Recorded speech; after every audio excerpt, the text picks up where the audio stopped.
మనకి గుర్రపు నాడ ఉంటుంది. చాలామంది శని దోషాలు పోవటానికి గుర్రపు నాడ ఇంటి ముందు వేలాడదీస్తారు. అయితే ఎలాంటి గుర్రపు నాడ వేలాడదీస్తే బ్రహ్మాండమైన పాజిటివ్ వైబ్రేషన్ ఉంటుందంటే, గుర్రపు నాడ అనేది బాగా అరిగిపోయి ఉండాలి. గుర్రానికి బాగా ఉపయోగించి గుర్రపు నాడ అరిగిపోయి ఉండాలి.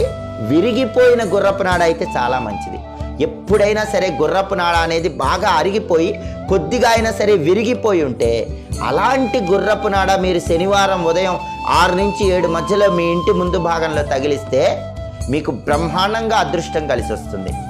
ఫైనాన్షియల్ ప్రాబ్లమ్స్, ఫ్యామిలీ ప్రాబ్లమ్స్ అన్నీ కూడా తొలగిపోతాయి.